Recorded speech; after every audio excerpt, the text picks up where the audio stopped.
Sa mga feeling expert sa kasaysayan at military strategy diyan, welcome back sa Kasaysayan Vibe. Ako ang inyong residenteng historiador at ngayon, hihimayin natin ang rutang pandagat na feeling main character sa world trade at military strategy, ang kalakalang galyon ng Maynila. Bago pa nauso ang konseptong globalization na bukang bibig ng mga padip sa modernong panahon, ang Pilipinas ay busy na sa pagiging strategic na sangangdaan ng mga trade route sa Asia. Pero syempre, dumating ang mga Kastilang mahilig mangangkin at nadiskubre ang ruta ni Urdaneta, isang shortcut na ginamit ang hangin para i-level up ang Maynila mula sa pagiging simpleng pier tungo sa pagiging bida sa geopolitical map ng mundo. Hindi lang ito basta kwento ng bentahan. Istorya ito ng pag-flex ng kapangyarihan sa dagat, paggawa ng mga dambuhalang barkong pandigma na ginawang delivery truck, at ang formal na pag-eksena ng Pilipinas sa mapa ng mga bigating bansa. Dito na nagumpisa ang paglilipat ng pilak mula sa Latin America kapalit ng mga seda at porselana mula sa silangan na kinababaliwan ng lahat. Para naman magets nyo ang tindi ng pagbabagong ito, kailangan nating silipin ang Pilipinas bago pa tayo binisita ng mga armada ng Espanya. Ang mga daungan natin noon sa Tondo at Cebu ay matagal nang nakikipagbudol sa mga Ming ng China, mga sultanato sa Indonesia at mga negosyanteng galing pa sa India at Middle East. Ang mga rutang ito ay hindi lang para sa mga paninda, kundi pati na rin sa pag-import ng maritime tech at mga diskarte sa pagdepensa na hindi nyo makikita sa social media. Ang mga ninuno natin ay mga OG na mandaragat at master sa paggawa ng mga barkong gaya ng Caracoa na ginagamit sa mabilisang pang-re-raid at pagbabantay sa mga baybayin. Ang yaman ng Pilipinas at ang galing ng mga katutubo sa nabigasyon ang dahilan kung bakit naglaway ang mga imperialistang taga-Europa sa ating arkipelago. Hindi lang ginto ang nakita ng Espanya. Nakita nila ang potensyal para sa isang strategic military base at trade hub na magbibigay sa kanila ng karapatang maghari-harian sa karagatang Pasipiko. Nang gawing kabisera ni Miguel Lopez de Legazpi ang Maynila noong 1571, instant na naging sentro ito ng mga military operations at ekonomiya ng Espanya sa Asia. Ang pagpili sa Maynila ay isang napakatalinong move sa geopolitics, malalim ang look para sa mga dambuhalang barko at madaling idepensa laban sa mga pirata at iba pang imperyong gustong makiepal. Mula rito nagdrawing ang korona ng Espanya ng isang ambisyosong proyekto, ang pag-isahin ang kanilang mga kolonya sa Asia at Amerika. Ang problema lang ay kung paano makakabalik sa Mexico mula sa Pilipinas, isang biyaheng sumira sa pangarap ng maraming ekspedisyon dahil sa agos at hangin ayaw makisama. Ang solusyon ay nahanap ni Andres de Urdaneta, isang prailing bihasa sa nabigasyon na nakatuklas sa rutang pabalik o ang tinatawag na tornabiyahe. Sa pamamagitan ng paglayag pa north papuntang Japan bago kumaliwa gamit ang Kuroshio Current, nabuksan ang unang safe na daanan sa Pasipiko na siyang nagpasimula sa makasaysayang kalakalang galyon. Ang tornabiyahe o ang ruta ni Urdaneta ay hindi lang basta-bastang GPS success. Isa itong bonggang flex sa military strategy. Ang pagkontrol sa rutang ito ay nangangahulugan ng pagkontrol sa wallet ng buong mundo. Ang biyaheng Acapulco hanggang Maynila ay parang forever na 2 hanggang 3 buwan, habang ang pagbabalik na mas nakamamatay at mas mahaba ay aabot ng 4 hanggang 7 buwan, isang malaking good luck na lang. Ang mga barkong dumadaan dito ay kailangang maging tangke laban sa mga bagyo ng Pasipiko at kailangang palaban sa mga pirata at sa mga epal na barkong pandigma ng Britanya at Olandes. Ang ruta ni Urdaneta ay naging exclusive highway ng Imperyong Espanyol sa loob ng mahigit 2.5 siglo. Ang sikreto ng rutang ito ay mas mahigpit pang binabantayan kaysa sa password ng Exmo, at ang sinumang mahuling nagtatangkang ibenta ang mga mapa o impormasyon sa mga kaaway ay diretso sa kabilang buhay. Ito ang nagsemento sa posisyon ng Maynila bilang main character at kuta ng kapangyarihang Espanyol sa Asia. Ang main star ng kalakalang galyon ay nakasalalay sa mga barko mismo, ang mga Manila Galyon. Bilang isang kanal ng kasaysayang militar, kailangang busisiin ang arkitektura at engineering ng mga dambuhalang sasakyang pandagat na ito na feeling invincible. Ang pagtatayo ng mga galyon ay ginanap sa mga astilleros o factory ng barko sa Pilipinas, partikular sa Cavite, Pangasinan at Bicol. Bakit sa Pilipinas? Kasi ang Kapuluan ay gold mine ng mga dekalidad na kahoy gaya ng Molave, Nara at Lauan. Ang Molave, na kilala bilang bakal na kahoy, ay sobrang tigas na parang puso ng ex mo, kaya nitong patalbugin ang mga bala ng kanyon na ginagawang halos hindi mapalubog ang mga galyon sa bakbakan. Ang paggawa ng isang galyon ay isang higanteng logistical nightmare na nangangailangan ng libu-libong manggagawa. Dito na papasok ang dark mode ng kasaysayan. Ang sistemang polo iserbisyo kung saan ang mga Pinoy ay sapilitang pinagtrabaho sa ilalim ng malupit na trato para lang mamutol ng puno sa bundok at itayo ang mga barkong ito. Ang mga Manila Galleon ang mga chonky boys ng kanilang panahon na umaabot sa 2,000 tonelada ang kapasidad. Sa usapang naval strategy, ang design ng galyon ay isang malaking compromise para makapagsakay ng maraming budol items habang handang makipag-upakan. Ang mga ito ay may matataas na kastilyo sa harap at likod, forecastle at stern castle, para may high ground advantage tuwing may gustong umakyat at makipagrambulan. Ang mga gilid ng barko ay selyado ng makakapal na tabla para hindi agad butas sa mga kanyon ng kalaban.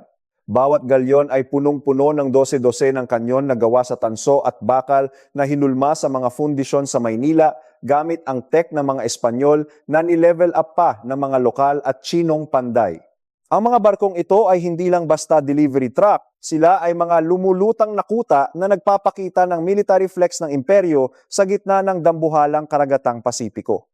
Dahil sa sobrang mahal ng kargamento ng bawat galyon na parang buong national budget na ng Pilipinas, priority syempre ng militar ang seguridad nito, bawal mawala ang pera. Ang mga galyon ay madalas na solo flight o by pair lang kung maglayag, feeling matapang dahil sa sariling kanyon at tibay ng kahoy para lang hindi lumubog. Hindi lang bagyo ang kalaban nila, kundi pati na rin ang mga clout chaser na piratang Ingles gaya ni na Francis Drake at Thomas Cavendish na sikat sa pangaagaw ng gamit ng mga Espanyol. Para hindi ma-scam, pinamumunuan ng mga galyon ng isang general na veteran na sa giyera at ang mga crew ay puro bihasang sundalo at artilyero. Dagdag pa riyan, ang mga port sa Maynila at Cavite ay punong-puno ng kanyon at guardhouse para lang protektahan ang mga barko habang nakapark. Ang bawat biyahe ay parang major military operation na kailangan ng matinding plano at disiplinang pangsundalo. Sa likod ng pa-flex na ganda ng mga galyon, ang totoo niyan ay pasan-pasan lang naman ito ng mga katutubong Pilipino o yung mga tinawag nilang Indios para magmukhang mababa. Ang galing ng mga Pilipino sa paggawa ng barko na mana pa sa mga Austronesyanong ninuno ang naging dahilan kung bakit nakabuo ng mga dambuhalang sasakyang ito. Sila ang mga karpintero, panday at trabahador na nagpakapagod sa mga kahoy sa gubat para lang maging masterpiece ng engineering. Sa usapang militar, karamihan din sa mga crew at sundalo sa galyon ay mga Pilipino rin naman. Sila ang taga-ayos ng layag habang may bagyo at sila rin ang sumasabak kapag may sumusugod na pirata. Hindi kumpleto ang kwento ng galleon trade kung hindi aaminin ang dugo, pawis at skill ng mga Pilipinong bumuhay sa mga barkong ito. Isang resibo na ang lakas ng isang imperyo ay galing lang naman sa sakripisyo ng mga taong inaapi nila. Kung ang mga galyon ang pambato sa dagat, ang Intramuros naman ang simbol ng military dominance sa lupa. Itong lungsod sa loob ng mga pader ay ginawa para maging main defense ng mga kolonyalista laban sa mga kaaway sa labas at pati na rin sa mga nagre-rebelde sa loob. Ang pagpapatayo ng Intramuros ay utang sa perang galing sa galleon trade. Ginamit ang mga tax at kita sa trade para pondohan ang makakapal na pader na gawa sa adobe at batong bulkan. Ang design nito ay gaya-gaya sa military strategy ng Europe noong Renaissance na may mga baluarte, moat at pwesto ng kanyon na sadyang ginawa para walang makalusot na bala. Ang Intramuros ay hindi lang tambayan ng gobyerno at simbahan. Isa itong dambuhalang vault na nagbabantay sa ginto, pilak at sa mga opisyal na nagpapatakbo ng pinakamalaking business ng imperyo dito sa Asia. Ang perang dumadaloy sa Maynila ay naging magnet sa ibang mga epal na imperyo sa Europe, lalo na ang mga Olandes at Ingles na gustong mang-agaw ng pwesto sa trade sa Asia. Ang history ng Pilipinas noong 17th at 18th century ay puno ng bakbakan sa dagat at mga raid sa mga baybayin. Ang mga kuta gaya ng Fort Santiago sa Intramuros at Fort San Felipe sa Cavite ang naging bida sa depensa, pati ang mga galyon ay madalas na nire-repurpose bilang mga warship para labanan ang mga barko ng Olandes sa mga iconic na labanan gaya ng La Naval de Manila noong 1646. Sa mga bakbakang ito, ang kombo ng mga Espanyol at mga sundalong Pilipino ang nagtanggol sa bansa at sa trade laban sa mga gustong mang-agaw. Patunay lang ito na ang galleon trade ay hindi lang basta usapang pera kundi isang walang katapusang military struggle para lang manatiling bida sa rehiyon. Ngayon, pag-usapan naman natin ang tunay na bida at lifeblood ng sistemang ito, ang pilak, dahil pera-pera lang naman talaga ang lahat. Ang mga barkong galing Acapulco, Mexico ay punong-puno ng milyon-milyong pisong pilak na kinalas mula sa mga bundok ng Potosí at Zacatecas, parang ginawang alkansya lang ang Peru at Mexico. Ang pilak na ito ang naging main character ng pandaigdigang kalakalan. Sa Tsina, na uhaw sa pilak para sa kanilang buwis, ang pilak ng Espanya ay parang ginto ang turing. Ang pagbaha ng pilak sa Asia via Manila ay literal na nyanig ang ekonomiya ng mundo. Ang Real de 8 o Spanish dollar ang naging unang global reserve currency, tinatanggap kahit saan mula sa palengke ng Maynila hanggang sa mga sosyal na pamilihan sa Europa. Ito ang nagbigay sa Espanya ng flexing rights para bumili ng mga sundalo, magtayo ng mga kuta at panatilihin ang kanilang dambuhalang imperyo. Bilang kapalit ng lahat ng pilak na yon, ang mga galyon na paalis ng Maynila ay punong-puno ng mga luxury items at aesthetic na produkto mula sa Asia para sa mga rich kids sa ibang bansa. Siyempre, hindi mawawala ang mga seda mula sa Tsina, mga telang sobrang nipis at bongga ang burda na pinag-aagawan ng mga feeling maharlika sa Europa at Amerika.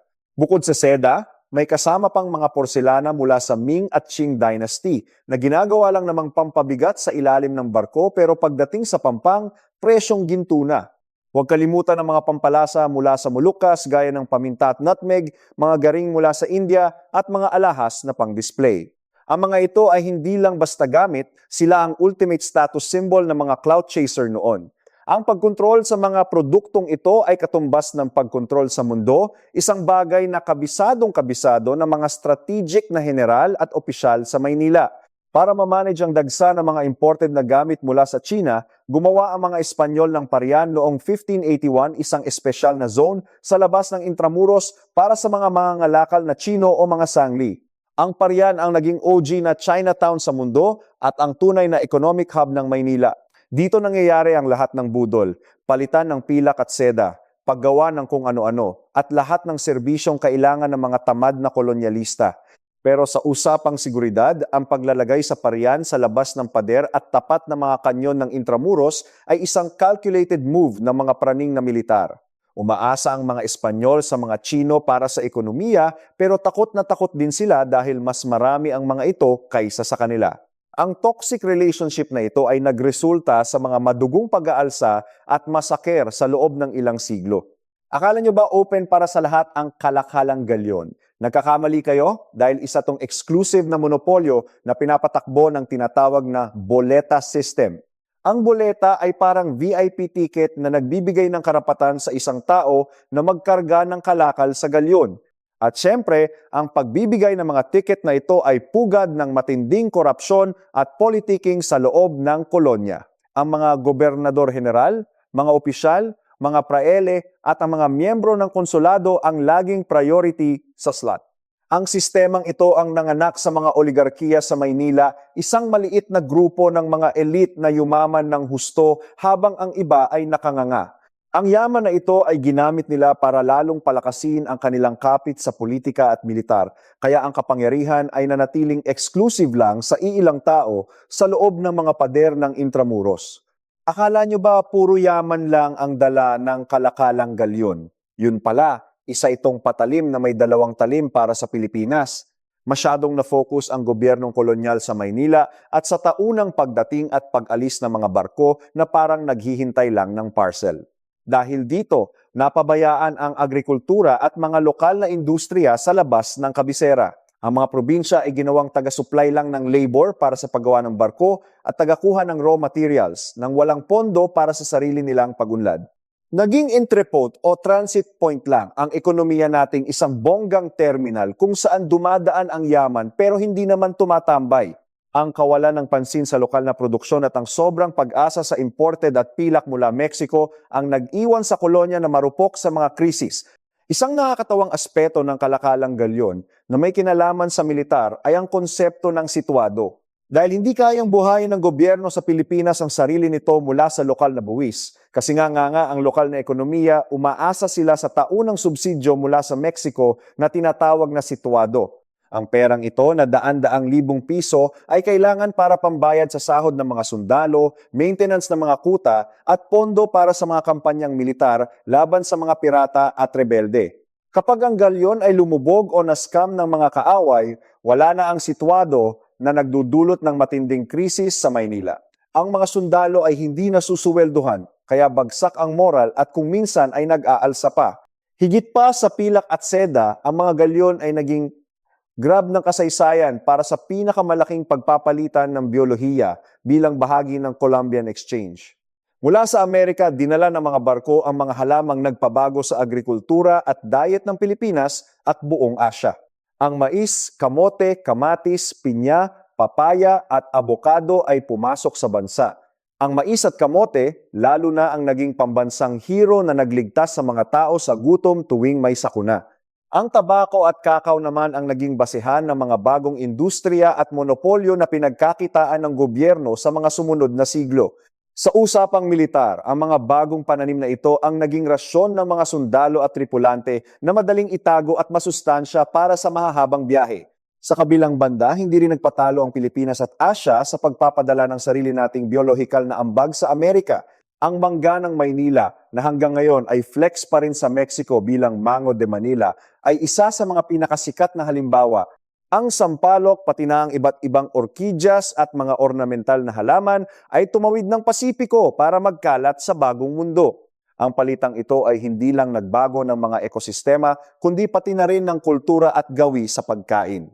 Ang kakayahan ng mga galyon na magdala ng mga buhay na halaman sa buong Pasipiko ay patunay sa galing ng mga mandaragat sa pagpapanatili ng buhay kahit mahirap ang sitwasyon. Ang mga barkong ito na panggiyera at pangnegosyo sana ay naging mga lumulutang na greenhouse na nag-uugnay sa mga halaman ng dalawang magkabilang panig ng mundo. Ang mga galyon ay hindi lang basta Shopee delivery ng mga produkto at halaman. Nag-import din sila ng mga tao at ideya na nagresulta sa isang malalimang palitang kultural. Libu-libong Pilipino ang nag-abroad sa Mexico bilang mga mandaragat, sundalo, alipin at pati na rin mga pasaway na ipinatapon. Marami sa kanila ang hindi na bumalik, piniling manirahan na lang sa mga baybayin ng Acapulco at sa mga probinsyang gaya ng Guerrero at Colima. Binansagan silang mga Indios-Chinos sa Mexico at in fairness, malaki ang naging ambag nila sa kultura doon. Dinala nila ang sining ng paggawa ng tuba o alak mula sa niyog at pati na rin ang mga teknik sa paggawa ng mga bahay na nipa at kawayan. Ang komunidad na ito ng mga Pilipino sa Mexico, ang unang malaking grupo ng mga Asyano sa Latin America, isang diretsyong resulta ng mga logistikal na pangangailangan ng militar at ng ganid na kalakalan ng imperyo. Sa parehong paraan, ang Pilipinas ay nakatikim din ng matinding impluensya mula sa Mexico at Spain. Ang mga opisyal na ipinadala para maghari-harian sa kolonya, pati na ang mga sundalong bantay sa mga kuta at galyon, ay kadalasang galing Mexico o Nueva España. Dala nila ang kanilang mga ugali, wika at relihiyon. Ang debosyon sa itim na Nazareno ng Quiapo at ang Birhen ng Antipolo ay may diretsyong koneksyon sa mga tradisyong bitbit ng mga galyon mula Mexico. Ang salitang Chabacano, na parang pinaghalong dila sa Zamboanga at Cavite, ay puno ng mga salitang galing sa Nahuatl, ang wika ng mga Aztec. Maging sa usapang militar, ang mga taktika, OOTD na uniforme at mga sandata na ginamit sa Pilipinas ay diretsyong kopya mula sa mga modelong ginamit sa mga kampanya sa Amerika. Ang Pilipinas ay naging isang kakaibang bansa sa Asya, isang bansang may kaluluwang pilit na pinag-ugat sa silangan at kanluran. Ang buhay sa loob ng galyon ay malayong-malayo sa ganda ng mga kargamentong dala nito. Mula sa pananaw ng logistikang pandagat at kalusugang militar, ang paglalayag ay isang literal na impyerno. Ang mga barko ay siksika na parang MRT tuwing rush hour, puno ng kargamento hanggang sa huling sulok, kaya halos wala ng espasyo para sa mga tripulante at pasahero. Ang pagkain at tubig ay mas mabilis pang mapanis kaysa sa relasyon nyo, na nagiging sanhi ng malnutrisyon at pagkalat ng mga sakit. Ang scurvy na dahil lang sa kakulangan sa vitamina C ang naging ultimate na kalaban ng mga mandaragat na pumapatay sa marami bago pa man sila makarating sa destinasyon. Ang mga kondisyong ito ay lalo pang pinalala ng matinding init, ginaw at ang kawalan ng matinong sanitasyon. Ang bawat paglalayag ay isang test ng tibay at disiplina, kung saan ang kaligtasan mo ay nakadepende sa galing ng kapitan na panatilihin ang kaayusan sa gitna ng matinding pagdurusa at kawalan ng pag-asa. Bukod sa mga sakit, ang kalikasan ang pinakamalaking banta sa mga galyon. Ang karagatang Pasipiko, sa kabila ng pangalan nitong peaceful, ay puno ng mga nagwawalang bagyo at unos. Maraming galyon ang lumubog sa mga baybay ng Pilipinas at Japan dahil sa mga bagyong sumalubong sa kanila bago pa man sila makalayo. Ang mga paglubog na ito ay hindi lang trahedya ng mga tao, kundi malaking butas sa bulsa ng ekonomiya at militar. Kapag ang isang galyon ay lumubog, damay ang mga sandata, ang pondo para sa mga sundalo at ang pangarap ng maraming pamilya sa Maynila. Ang mga military engineer ay pilit na nag-aaral sa mga wasak na barko para lang mapabuti ang disenyo at tibay ng mga susunod na galyon. Ang ilalim ng dagat sa paligid ng San Bernardino Strait at mga baybay ng Samar ay naging sementeryo ng mga barko at kayamanang mga piping saksi sa bagsik ng kalikasan at sa ambisyon ng tao. Ang banta ng mga pirata at mga privateers kuno ang nagtulak sa mga galyon na magpanggap na tunay na barkong pandigma. Itong mga privateers na to, na sa totoo lang ay mga piratang may lisensya mula sa kanilang gobyerno gaya ng Britanya, ay gigil na gigil sa mga galyong punong-puno ng pilak. Ang pagkakadakip sa galyong Nuestra Señora de la Covadonga ng British Commodore na si George Anson noong 1743 ay isa sa mga pinaka-epic fail na insidente. Nasyok ang Imperyong Espanyol sa pagkawala ng Covadonga, kaya napilitan silang mag-isip-isip sa kanilang mga palpak na estratehiyang pandepensa. Nagresulta ito sa pagdadagdag ng mas maraming kanyon, pag-upgrade sa training ng mga artilyerong filingyero at pagbabago sa mga ruta at oras ng paglalayag. Ang mga bakbakan sa dagat na ito ay resibo lang na ang kalakalang galyon ay isang walang katapusang drama ng digmaan kung saan ang mga barko ay hindi lang taga-deliver ng paninda kundi tagapagtanggol din ng karangalan at yaman ng korona.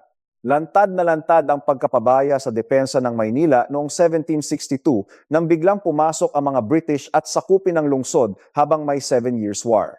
Ang pagsalakay na ito ang bumurol sa kalakalang galyon at nagdulot ng matinding lugi sa bulsa. Kahit na ibalik ang Maynila sa Espanya pagkatapos ng gulo, ang kaganapang ito ang naging hudyat ng pagbabago sa kanilang strategic kunong militar. Napagtanto ng mga opisyal na ang pag-asa lang sa mga pader ng Intramuros at sa yaman ng galyon ay isang malaking joke at hindi sapat para protektahan ang arkipelago. Nagsimula ang mga kunwariyang reforma kasama na ang pagpapalakas ng hukbong panlupa, pagtatayo ng mga bagong kuta sa mga probinsya at ang pilit na pagbubukas ng ekonomiya para hindi na lang sila nakadepende sa iisang ruta ng kalakalan. Ang pananakop ng Britanya ay isang malakas na sampal na gumising sa Espanya na ang kanilang monopolyo at power sa rehiyon ay hindi forever at kailangan ng modernisasyon. Pagpasok ng ika-18 siglo, nag-iba na ang ihip ng hangin at ang pundasyon ng kalakalang galyon ay nagsimula ng gumuho. Ang revolusyong industrial sa Europa ay nagdala ng mga bagong tech sa pagmamanupaktura na nagpamura sa mga tela at produkto, kaya nalaos ang mga seda at porselana ng Asya. Bukod pa riyan ang pag-flex ng mga imperyong Dutch at British na nagtayo ng sarili nilang mga kumpanya gaya ng East India Company ang sumira sa monopolyo ng Espanya sa kalakalan sa silangan. Sa usapang geopolitikal, unti-unti nang nawawalan ng clout ang Espanya sa karagatan. Ang mga bagong ruta sa paligid ng Cape of Good Hope ay naging mas mabilis at mas safe dahil sa pag-unlad ng teknolohiya sa paggawa ng barko, kaya nagmukhang old school at masyadong delikado ang mahabang ruta sa Pasipiko mula Acapulco hanggang Maynila. Para hindi tuluyang mapag-iwanan, sinubukan ng Espanya na mag-inarte sa mga reforma sa ekonomiya. Isa na rito ang pagtatatag ng Real Compañía de Filipinas noong 1785 na ang goal ay direktang kalakalan sa pagitan ng Pilipinas at Espanya via Cape of Good Hope at ang pagpapaunlad ng agrikultura at industriya sa loob ng bansa. Kahit na sa huli ay nauwi rin sa flop ang kumpanyang ito, pinapakita nito ang pagbabago sa mindset ng gobyerno mula sa pagiging tambayan lang ng mga galyon. Naisip nilang kailangan na nilang bumuo ng sariling ekonomiya na may backup ng militar. Ang panahong ito ang simula ng pagpilit sa mga cash crops gaya ng tabako, asukal at abaka na nangailangan ng mas mahigpit na pagbabantay ng mga sundalo sa mga probinsya para lang maprotektahan ang mga monopolyo at plantasyon ng gobyerno. Ang huling pako sa kabaong ng kalakalang galyon ay hindi galing sa dagat kundi sa lupa, isang napaka-ironic na plot twist. Ang pagsiklab ng digmaan para sa kalayaan ng Mexico noong 1810 ang pumutol sa life support ng kalakalang ito. Noong nagalsa ang mga Meksikano laban sa pamumuno ng Espanya, nag-ghost na ang daloy ng pilak papuntang Acapulco at syempre damay ang Maynila. Ang mga daungan na dati ay tambayan ng yaman, naging battlefield na, at ang mga galyon ay hindi na makaaura ng ligtas sa dagat. Sa mata ng militar, ang pagkawala ng Mexico ay parang nawalan ng main sponsor at supplier ang Pilipinas. Ang kolonya sa Asia ay naiwang mag-isa sa ere at kailangang mag-isip ng sariling diskarte para mabuhay nang walang taunang ayuda o situado. Ang eksenang ito ang pumuwersa sa Pilipinas na sa wakas ay open ang mga daungan nito sa world trade na nagtapos sa mahigit 2 siglong exclusive relationship at monopoly ng Espanya. Noong 1815, ang Galyong Magallanes ang huling bida na naglayag mula Acapulco pabalik ng Maynila. Sa pagdating nito, formal nang isinara ang kabanata ng Kalakalang Galyon, end of an era, ika nga. Ang pagtatapos na ito ay isang tahimik na exit para sa isang institusyong nag-feeling main character sa pagdidikta ng militar, ekonomiya at kultura ng Pilipinas sa loob ng 250 taon. Ang mga Astilyeros ay nag-retire na sa paggawa ng mga dambuhalang barkong kahoy at ang mga pader ng Intramuros ay wala nang binabantayang yaman ng Asia na naghihintay na iship sa Amerika. Ang pagtatapos ng kalakalang ito ay nag-iwan sa Maynila sa isang awkward na transition phase. Ang mga opisyal ng militar ay kailangang mag-imbento ng bagong script para ipagtanggol ang kolonyang open na sa mga dayuhang mga ngalakal mula sa buong mundo, pati na ang mga Amerikano, Pranses at Aleman na nagdala ng mga bagong ideya at teknolohiyang hindi pa meta noon. Kahit wala na ang mga galyon, ang kanilang legacy ay patuloy na nagpaparamdam sa modernong mundo. Sa usapang pera, ang Kalakalang Galyon ang OG na naglatag ng unang tunay na global network. Pinag-connect nito ang Asia, Amerika at Europa sa isang walang katapusang cycle ng palitan ng mga produkto at cash. Ang paggamit ng pilak bilang universal currency ang nagset ng standard para sa mga modernong financial system at international trade na ginagamit natin ngayon. Ang Maynila, na dati ay isang hamak na barangay lang sa tabi ng dagat, ay may resibo sa kasaysayan bilang ang kauna-unahang global city. Ang kakayahan nitong maging sentro ng komersyo at militar ay patunay sa strategic importance ng heograpiya ng Pilipinas, isang katotohanang hanggang ngayon ay pinag-aagawan pa rin sa mga usaping geopolitikal at dagat sa Indo-Pacific region. Ang bakas ng galyon ay kitang-kita pa rin sa landscape ng Pilipinas kung hindi ka bulag. Ang mga kuta, tulay at simbahang itinayo gamit ang kinita sa kalakalan na nagsilbing depensa ay nakatayo pa rin hanggang ngayon. Tila mga monumentong hindi makamove on. Ang mga Astillero sa Cavite ay nag-level up at naging base militar at shipyard para sa mga sumunod na mananakop, pati na ang mga Amerikano at ang kasalukuyang hukbong pandagat ng Pilipinas. Ang skill sa paggawa ng barko at nabigasyon, kahit nag-upgrade na ang tech, ay nag-iwan ng malalim na maritime culture na makikita sa libu-libong Pinoy seaman na nagtatrabaho sa mga barko sa buong mundo ngayon. Ito ang mga resibo ng nakaraan kung saan ang Pilipinas ang tunay na bida sa karagatan. Sa huli, ang pinakabonggang pamana ng galleon trade ay ang paggawa sa atin bilang identity crisis personified. Ang walang katapusang pagpasok ng mga impluensya mula sa Spain, Mexico at China na nakipaghalo sa mga katutubo nating kultura ay lumikha ng isang unique at sobrang gulo na lipunan. Isang bansa tayo sa Southeast Asia na may mga Spanish names, lumalamon ng pagkaing Chinese at Mexican at may kulturang feeling banal dahil sa relihiyong dinala ng mga barko mula sa kabilang panig ng mundo. Ang history natin ay hindi lang tungkol sa pagiging biktima ng pananakop at pang-aapi. Tungkol din ito sa pag-adapt, pagiging resilient, ang paboritong script ng gobyerno at ang talentong pag-isahin ang iba't ibang mundo para lang masabing atin to. Wala na ang mga galyon, pero ang mga waves na ginawa nila ay hanggang ngayon ay tila main character pa rin sa ating kultura at lipunan. Para sa mga feeling henyo sa military history at geopolitics, ano nga ba ang napala natin sa galleon trade? Spoiler alert, Ang strategic value ng Pilipinas ay hindi nagbago, parang traffic sa EDSA. Kung paanong ang Maynila ang naging hub ng mga imperyo noong 16th century hanggang ngayon, choke point pa rin tayo at sentro ng impluensya sa Asia Pacific. Ang mga drama sa West Philippine Sea at ang pagpapatayo ng mga base militar ng kung sino-sinong bansa ay replay lang ng pag-aagawan sa trade routes nung panahon ng galyon.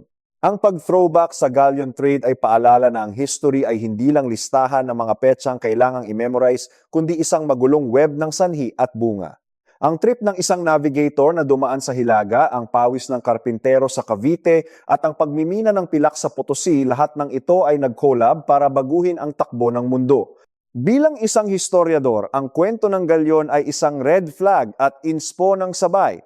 Babala ito sa panganib ng pagiging masyadong dependent sa yaman ng iba habang pinapabayaan ang sariling atin, at inspo naman dahil kaya pala nating gumawa ng mga barkong kayang makipagbardagulan sa mga pinakamalalakas na bagyo ng Pasipiko. Nang sa wakas ay lumayas ang huling galyon, hindi na lang basta isolated na isla ang Pilipinas. Kasama na tayo sa global group chat, may mga port na handang tumanggap ng mga barkong desingaw at industriya.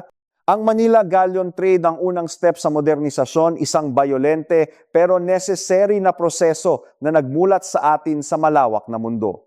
Ang mga lessons sa strategy, logistics at diplomacy na natutunan noon ang naging foundation para maging isang bansang handang makipagsabayan sa world stage. Bakal na ang mga barko ngayon imbes na kahoy, pero ang hilig nating maglayag at maghanap ng pwesto sa global order ay buhay na buhay pa rin sa puso ng bawat Pinoy.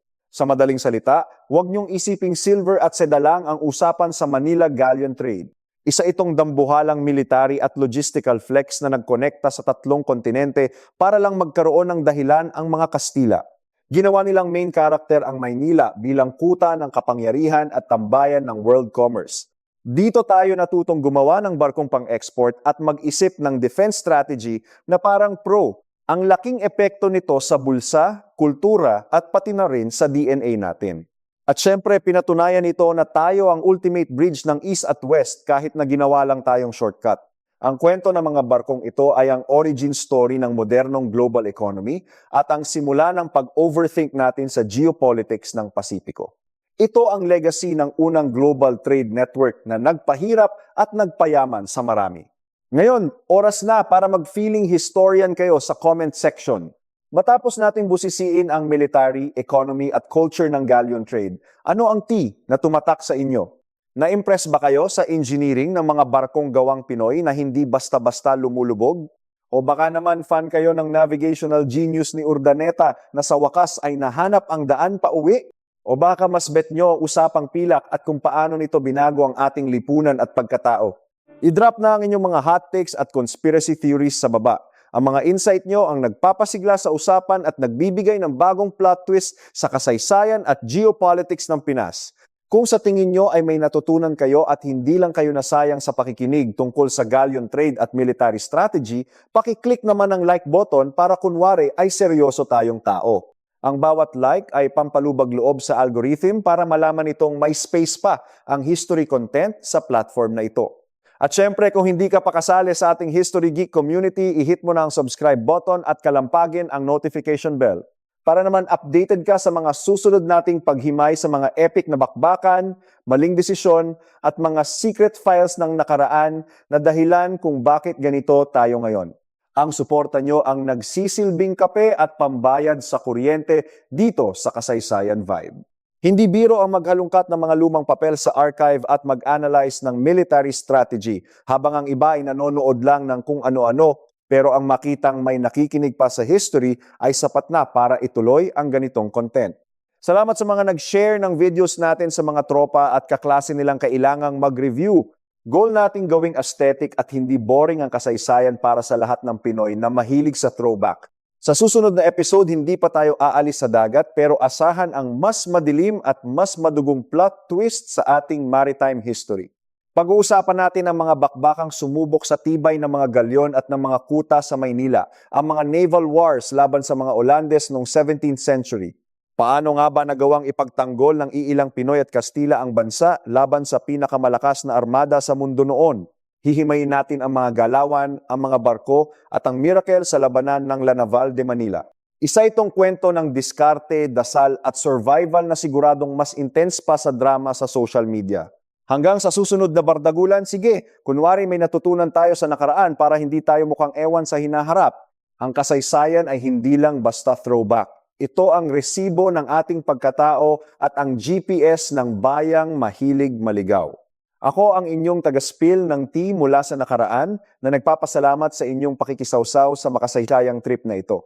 Magpaka-woke, huwag maging uto-uto, at piliting buhayin ang diwa ng kasaysayang madalas nating ignore. Ito ang Kasaysayan Vibe, nagpapaalala na ang mga kalat ng nakaraan ang humuhubog sa pampang ng ating kasalukuyan. Paalam na at good luck na lang sa kasaysayang Pilipino.